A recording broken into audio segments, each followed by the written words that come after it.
लगता है आसान है, लेकिन जो उसके जो 10 क्वेश्चन की जो लैंग्वेज आती है ना, दिमाग के पंखे हिल जाते हैं भाई। कम वक्त में कैसे वो इस एग्जाम पे अपनी विजय हासिल कर सकते हैं। इस समय मौका ऐसा है, वक्त ऐसा है कि सर्दी गर्मी सुख दुख भूख प्यास सब कुछ छोड़ना पड़ेगा। गलती नहीं करनी है, कंसेप्ट क्लियर करके चलना है। एक बार जब क्वेश्चन समझ में नहीं है उसको स्किप कर दो। जय हिंद दोस्तों। जो बच्चे दिल्ली पुलिस कांस्टेबल भर्ती परीक्षा 2025 की तैयारी कर रहे हैं, उन तमाम विद्यार्थियों के लिए ये जो वीडियो है बहुत ज़्यादा फायदेमंद रहने वाला है। प्यारे बच्चों, आप लोगों के पास जो समय बचा है 2 से ढाई मंथ का, इस 2 से ढाई मंथ में एक छोटी सी गलती आपके जीवन पे भारी पड़ सकती है। फायदा और नुकसान दोनों प्रकार के विद्यार्थियों को होने वाला है। अगर कोई विद्यार्थी पहले से तैयारी कर रहा है, उसे इस आने वाले 2 से ढाई महीने में क्या तैयारी करनी है, कैसे करना है, किस तरीके से उसको अपने पूरे के पूरे जो तैयारी है उसको अंजाम देना है उस 90 मिनट की पारी के दौरान। और जो बच्चा जो फ्रेशर है उसको 2 से ढाई महीने में क्या करना चाहिए। तो इन तमाम जो आपकी बातें हैं, कौन सी आपको चीजें करनी है, कौन सी नहीं करनी है, आपकी सारी बातों का जवाब दूंगा प्यारे बच्चों। आने वाले जो हमारे पास 75 से 80 दिन बचे हैं उसमें क्या कुछ करना है आप लोगों को। तो जो बच्चे तैयारी कर रहे हैं, जो दिन रात जो मेहनत कर रहे हैं, उन सबको मैं एक अलग से जो बड़ी बात है बताने जा रहा हूं कि भाई जो बच्चे, कई बच्चे हो सकता है कि भाई रूम में पढ़ रहे हो, कई लाइब्रेरी में पढ़ रहे हो, तो पढ़ना प्यारे बच्चों इस समय मौका ऐसा है, वक्त ऐसा है कि सर्दी गर्मी सुख दुख भूख प्यास सब कुछ छोड़ना पड़ेगा। कुछ भी दिमाग में नहीं आना चाहिए, बस खुद को पैक कर लो, ठीक है। और जो बच्चे फ्रेशर हैं, जो किसी न किसी कोचिंग में अगर ऑफलाइन पढ़ रहे हैं, तो भाई उन बच्चों को भी क्या करना चाहिए, ऐसे कम वक्त में कैसे वो इस एग्जाम पे अपनी विजय हासिल कर सकते हैं। तो प्यारे बच्चों, पहला पॉइंट, भाई जो बच्चे फ्रेशर हैं उनको कम से कम दिन में 8 घंटे की पढ़ाई करनी पड़ेगी। अगर 8 घंटे की पढ़ाई अगर आप लोग नहीं कर पा रहे हो तो प्यारे बच्चों ये जो है आप लोगों को इसका नुकसान भारी पड़ेगा। 8 घंटे पढ़ाई रोजाना करना पड़ेगा। हमें आने वाले 75 to 80 जो हमारे पास डेज हैं उसमें आप लोगों को पहला पॉइंट तो 8 घंटे ही मिनिमम, ये मिनिमम बता रहा हूं। जो बच्चे पहले से पढ़ते आ रहे हैं उनके लिए तो 10 12 14 घंटे जितने पढ़ सकते हो पढ़ो, बस 6-7 घंटे सो। उसके अलावा प्यारे बच्चों पढ़ाई के अलावा आपके पास दूसरा कोई काम होना ही नहीं चाहिए। और जो बच्चे फ्रेशर हैं, जो किसी न किसी कोचिंग में ऑफलाइन पढ़ रहे हैं, भाई मैं उनको ये कहना चाहूंगा कम से कम 8 घंटे अगर आप नहीं पढ़ रहे हो आपका सिलेक्शन नहीं होगा। मिनिमम 8 घंटे कह रहा हूं, एक तो 8 घंटे। और दूसरा जो पॉइंट आप लोगों को ज्यादा ध्यान रखना है, नो सोशल मीडिया। भाई अब इसका मतलब ये कि क्या सर हम लोग किसी ऑनलाइन प्लेटफॉर्म पे चीजों को ना पढ़ें, मैं ऐसा नहीं कह रहा हूं। आप लोगों को सोशल मीडिया का मतलब क्या है, भाई यहाँ पे व्हाट्सअप आप लोगों का, इंस्टाग्राम वगैरह, ये सब चीजें आपको यूज नहीं करनी है अभी। वे सारी चीजें जो आपका समय बर्बाद करेगी, हो सकता है रील देखने में आपको मजा आए कि मैं माइंड फ्रेश कर लूँ, कुछ कार्टून देख लूँ, मूवी देख लूँ, नहीं भाई ऐसा नहीं करना है। छोटी सी गलती जिंदगी पे भारी पड़ेगी प्यारे बच्चों। आपका वर्दी का सपना आपसे दूर हो सकता है। फिर अगली वैकेंसी कब आएगी, क्या लेवल रहेगा पेपर का, जो तैयारी अभी इस अंतिम समय में हो सकती है वही प्यारे बच्चों रंग लाएगी आपकी मेहनत। तो यहाँ मैं आपको क्या कह रहा हूँ, सोशल मीडिया का उपयोग प्यारे बच्चों, जो पढ़ रहे हैं बच्चे, जो टेस्ट सीरीज लगा रहे हैं, मॉक्स लगा रहे हैं, बस वही आपकी सोशल मीडिया का यूज आप लोगों को करना है, उसके अलावा कुछ भी नहीं। यूट्यूब पे आप लोग वीडियोज देख रहे हो, ठीक है भाई, वहां तक आप लोगों का ये सीमित रहना चाहिए। तीसरा, नए फ्रेंड्स। कई बार बच्चे गलती क्या करते हैं कि जो लाइब्रेरी में जो पढ़ते हैं, लाइब्रेरी का माहौल चीज़ें डिसाइड करता है। अगर आपका पड़ोसी एक नई किताब लेके बैठा है तो आपका मन करता है कि यार मैं ये ले आऊं। आपके पास जो पहले से किताब है आपका उस पर ध्यान नहीं होता। फिर पता लगा कि पड़ोसी की किताब देख के आप ले आए, आपके पास 2 किताबें हो गई। पता लगा लेफ्ट साइड में बैठा है या बैठी है, उसकी नज़र पड़ेगी कि आपने वो अच्छा वीडियो देख रहा है या देख रही है, या फिर उसके बाद अच्छी किताब आप फिर से एक और ले आए। भाई इतना टाइम नहीं है आप लोगों के पास। अलग अलग किताबों को पढ़ने बजाय एक किताब पे फोकस रहो आप लोग। अगर आप ऑनलाइन भी किसी टीचर से पढ़ रहे हो तो भाई अलग अलग मैथ्स के हजारों टीचर है, रीजनिंग के हजारों टीचर है, जीके दुनिया भर के लोग पढ़ा रहे हैं, रीजनिंग के हजारों टीचर, कंप्यूटर के भी मिल जाएंगे। तो भाई आप लोगों को फोकस रहना है, एक चीज़ पे फोकस रहो, तभी आप लोग अच्छा कर पाओगे। अलग अलग टीचर अलग अलग मेथड से पढ़ा रहे हैं तो कहीं ना कहीं आप लोग कन्फ्यूजन में हो जाओगे और सारा जो मेहनत है वो उस जीरो हो जाएगी आपकी। तो प्यारे बच्चों ऐसी गलती नहीं करनी है। नो फ्रेंड्स, यानी कि नए जो फ्रेंड है उनको नहीं बनाना है आप लोगों को। और जो बच्चे लाइब्रेरी में बैठ के जब मान लो कि उनको लगता है भी 3-4-5 घंटे हो गए तो मैं बाहर चाय की थड़ी पे जाता हूँ। भाई चाय की थड़ी पे कम से कम 15-20 मिनट 25 मिनट आप लोगों के टाइम वेस्ट होता है, वो भी हमें बचाना है। किसी से कोई बातचीत नहीं करनी है, पूरे रिजर्व्ड हो जाओ भाई, खुद को दुनिया से एक बार दूर कर लो तो ही आप लोग दिल्ली पुलिस की वर्दी पहन पाओगे, नहीं तो प्यारे बच्चों समस्या हो जाएगी भाई। एक तो आप लोगों को ये 3 चीजें फॉलो करनी है, और उसके बाद भाई सर ये तो हम कर लेंगे, लेकिन उसके बाद क्या करें?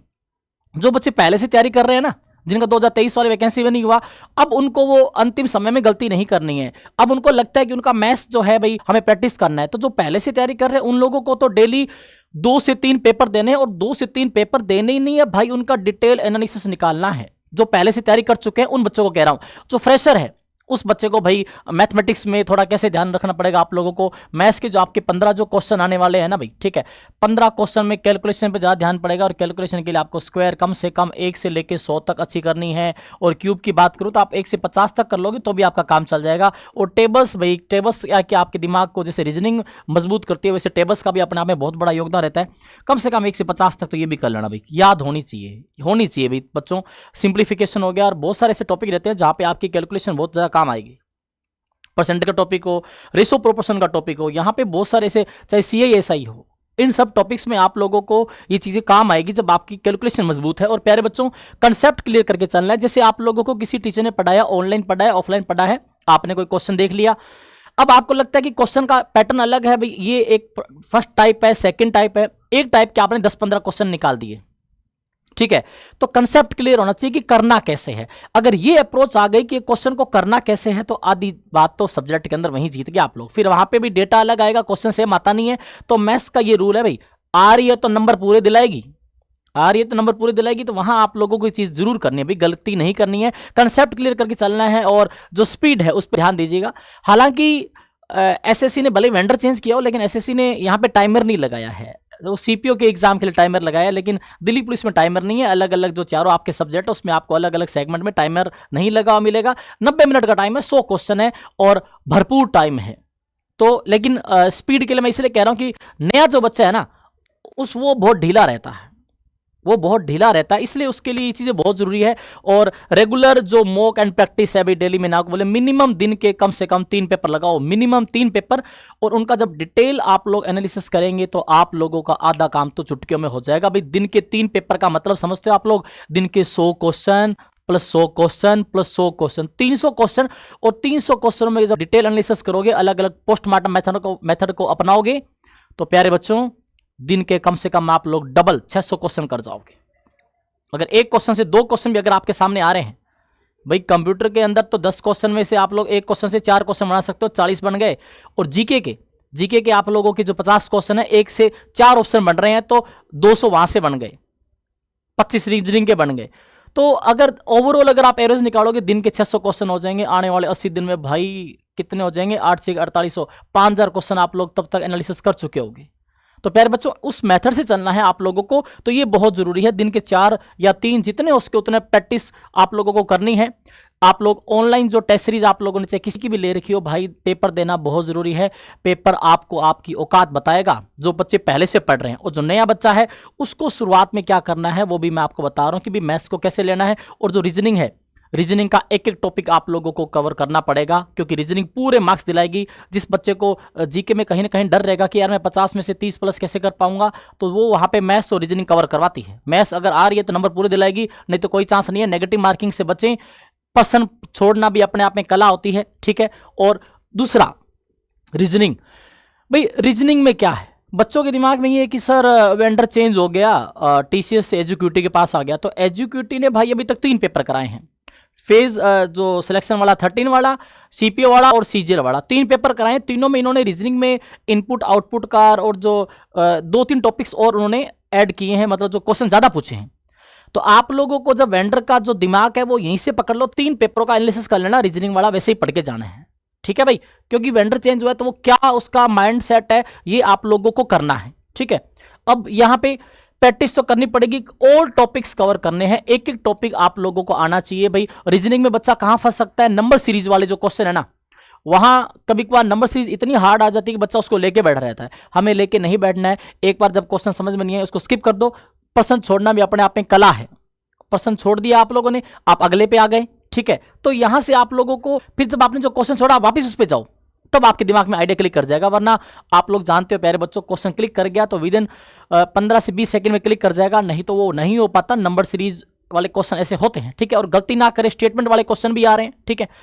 और सेक्शन और टॉपिक वाइज मॉक लगाओ भाई, ठीक है। आप लोगों को रीजनिंग के जो 25 क्वेश्चन है ये भी आप लोगों को भाई, जैसे मैंने बोल ही दिया आप लोगों को कि डेली 3-4 टेस्ट लगाने लगाने, तब जाके आप लोगों का वैसे ही रीजनिंग अच्छा हो जाएगा, ठीक है। वो प्रश्न आपके सामने आएगा, उसका उत्तर आएगा, उसका फिर एक्सप्लेनेशन आएगा, तो वहां से बच्चा सीख जाता है कि टॉपिक में करना कैसे है, ठीक है। रीजनिंग में जो आपके 18 से 20 टॉपिक है ना भाई सिलेबस के अंदर, जो रीजनिंग पूरे के अंदर होते हैं, उसमें से 10-12 टॉपिक तो ऐसे प्यारे बच्चों जो बिल्कुल ही आसान होते हैं। 5-6 के अंदर बच्चे को थोड़ी मेहनत और थोड़ा सा दिमाग लगाना पड़ता है, ठीक है।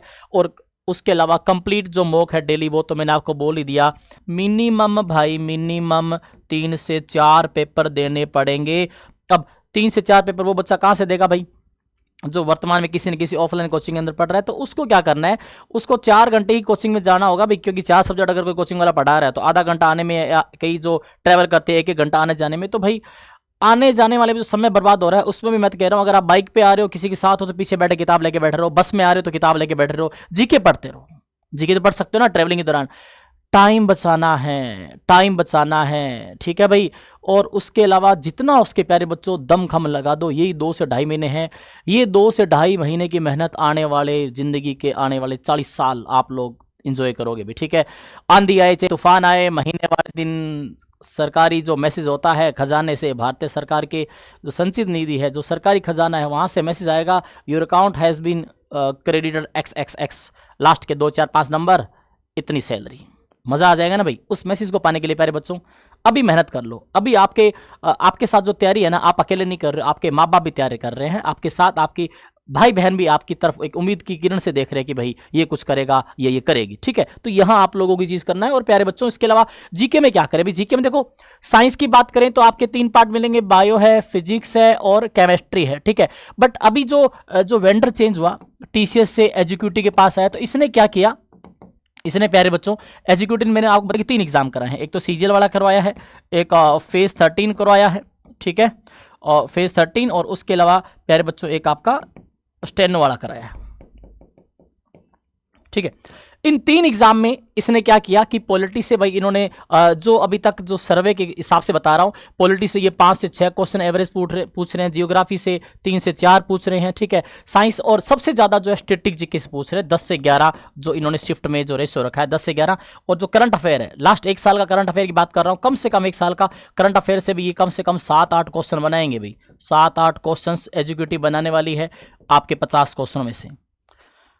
हालांकि देखो भाई 1 साल का करंट अफेयर कम से कम आप पढ़ के जाएं, अगर गलती से, क्योंकि आपको पता भाई वो क्वेश्चन आपको छोड़ना ही पड़ेगा। अगर पूछ ले कि 2022 में नोबेल प्राइज है या कोई भी पुरस्कार है कि किसको कब मिला, तो बच्चा सोचता है कि यार मैं तो पढ़ के 1 साल का आया हूं, तो प्यारे बच्चों क्वेश्चन छोड़ देना, कोई दिक्कत नहीं है, गलत मत करना। अगर आपने पहले से बहुत अच्छी तैयारी कर रखी है तब आप 2 साल तक का करंट अफेयर सोच सकते हो, लेकिन जो सब्जेक्ट आपको फिक्स नंबर दिला रहे हैं उन पे आप लोग ज्यादा ध्यान दें, ठीक है। अब डेली रिवीजन क्या करें भाई, मैंने बताया 8 घंटे है। अगर कोई 8 घंटे पढ़ रहा है तो उसमें से 4 घंटे आप कंप्यूटर और जीके को दो, कंप्यूटर और जीके को दे दो। अब बाकी जो है उसमें से 2 घंटे दे दो मैथमेटिक्स को, और आपका जो 2 घंटा है वो बच गया रीजनिंग के लिए। 1 घंटे में मॉक भी हो गया, उसका डिटेल एनालिसिस भी हो गया। तो ये ऐसा करना पड़ेगा, ठीक है। 2 घंटे रीजनिंग को देने पड़ेंगे, 4 घंटे जीके को। जीके में कंप्यूटर जो है ना भाई, लगता है आसान है, लेकिन जो उसके जो 10 क्वेश्चन की जो लैंग्वेज आती है ना, दिमाग के पंखे हिल जाते हैं भाई, पांव तले जमीन खिसक जाती है कि कंप्यूटर पढ़ के तो गए थे, लेकिन वहां जो लैंग्वेज आई वो कहीं ना कहीं टफ थी। तो उन सब चीजों से बचना है भाई हमें, ठीक है। तो प्यारे बच्चों एक तो वो चीज करनी है, और PYQ बेस्ड जो स्टडी है ये तो करनी, लेकिन कैसे करनी है, PYQ वाली जो स्टडी है वो कैसे करनी है। आप लोगों ने जैसे दिल्ली पुलिस की प्रीवियस ईयर के पेपर देखने हैं। अब पेपर देखने का मतलब ये थोड़ी कि क्या सेम टू सेम वैसा आएगा, क्योंकि आधे बच्चों के दिमाग में कि भाई वेंडर चेंज हुआ है, बच्चा 3 पेपरों का एनालिसिस करके जा रहा है, फेज 13 वाले का, और स्टेनो वाले का और CGL वाले का। तो बच्चे के दिमाग में तो आइडिया लग गया भी SSC क्या करवा रही है, हूबहू वैसा ही रहने वाला है। बस आप लोगों को आइडिया होना चाहिए प्रीवियस ईयर के पेपर में फायदा क्या है भाई। वहां पे जो क्वेश्चन है एटलीस्ट फायदा ही हो रहा है, जीके पढ़ रहे हो, मैथ्स पढ़ रहे हो, रीजनिंग पढ़ रहे हो, कंप्यूटर पढ़ रहे हो, नुकसान कुछ नहीं है पेपर देखने में, एनालिसिस करने में। हालांकि बहुत सारे लोग आपको ये बोलेंगे कि प्रीवियस ईयर पेपर पेपर नहीं करने। PYQ तो मतलब डेली मॉक लगाना, टेस्ट लगाना ही लगाना प्यारे बच्चों, तो ये चीज बहुत जरूरी है। अब यहाँ पे मैंने आपको बताया भी जैसे करना क्या, भी एक तो प्यारे बच्चों जो वेंडर चेंज हुआ है ना, वेंडर चेंज तो है, उसके अलावा आप लोगों की जो स्टडी का रूटीन है 8 आवर डेली, अगर इससे कम है तो सिलेक्शन भूल जाओ। 8 आवर में 4 आवर आप लोगों को जीके को देने हैं, इसमें कंप्यूटर शामिल है, जीके प्लस कंप्यूटर, ठीक है। और इसमें जो थ्योरी है वो कैसे पढ़नी है, इसमें आप लोगों को चारों ऑप्शन, 4 जो ऑप्शन है, 4 ऑप्शंस का डिटेल एनालिसिस करना है।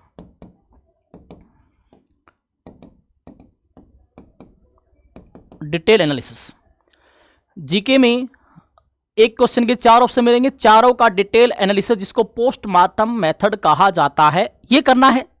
और प्यारे बच्चों फिर ये जो 4 आवर के अलावा जो बाकी आपके 4 आवर है, इस 4 आवर में 2 आवर दे दो मैथ्स को डेली और 2 घंटे दे दो रीजनिंग को, क्योंकि रीजनिंग बहुत सारे आधे भारतीयों की कमजोर रहती है, उनको लगता है कि उनको रीजनिंग आती है, बट भाई 25 में से 25 उनके नहीं आ पाते हैं। तो प्यारे बच्चों यहां ध्यान देना पड़ेगा। तो ये 4 + 2 आपके 8 घंटे हो गए। पोस्टमार्टम मेथड आपको जीके में अच्छा नंबर दिलाएगा, और डेली का जो बच्चे पहले से पढ़ चुके हैं, जिन्होंने पिछली बार बहुत अच्छी तैयारी की, 2024 में पूरा पढ़ के बैठे हैं भाई। कई बच्चे सोचते हैं कि दिल्ली पुलिस में तो सिर्फ वही बच्चा तैयारी करेगा जो इसको दिल्ली पुलिस में जाना है। भाई जिसका सीजीएल में नहीं हुआ ना, और जो जिनकी उम्र अभी बाकी है, सीपीओ वाले, एमटीएस वाले, 10+2 वाले, स्टेनो वाले, रेलवे की तैयारी करने वाले, सब लोग इस फॉर्म को भर रहे हैं, इसकी तैयारी कर रहे हैं। तो प्यारे बच्चों कंपटीशन थोड़ा सा टफ है, ठीक है। जो पहले से तैयारी कर रहे हैं उनको कम से कम 12 घंटे मेहनत करो तो भी कम है, और जो फ्रेशर है उनको 8 घंटे तो मिनिमम जो मैंने बताया है वो करना ही पड़ेगा, नहीं तो आप लोगों का सिलेक्शन नहीं हो पाएगा। प्यारे बच्चों समय कम है, गलती नहीं करनी है आप लोगों को। ये आने वाले 75 to 80 डेज की जो रणनीति है, आप लोगों को पूरा रिजर्व होना पड़ेगा। गायब हो जाओ मत को प्यारे बच्चों, लाइब्रेरी में पैक हो जाओ, कमरे में हो तो कमरे में पैक हो जाओ, कोचिंग आ रहे हो जा रहे हो तो आने जाने वाला जो टाइम है उसमें कुछ ना कुछ पढ़ते रहो, ठीक है। तो प्यारे बच्चों आप सभी को, जितने बच्चे तैयारी कर रहे हैं उन सबको बहुत बहुत शुभकामनाएं, और जितने बच्चे तैयारी कर रहे हैं उनके लिए ज्ञानविहार एसएससी का जो यूट्यूब चैनल है उस पर मैंने आप लोगों के लिए जीके के PYQ बेस्ड एक सीरीज शुरू कर रखी है कि कैसे क्वेश्चन आने वाले हैं, ठीक है। पहले कैसे आए थे, तो पॉलिटी, हिस्ट्री, इकोनॉमिक्स, जियोग्राफी, सबके प्यारे बच्चों आने वाले टाइम पे आप लोगों को हर एक जो सब्जेक्ट है उसका वीडियो मिलेगा। आप इस वीडियो को शेयर और लाइक करना ना भूलें, और आपका किसी भी प्रकार का दिल्ली पुलिस एग्जाम को लेकर के किसी भी प्रकार का कोई क्वेश्चन है तो आप लोग कमेंट बॉक्स में कमेंट करके जरूर बताएं। जय हिंद।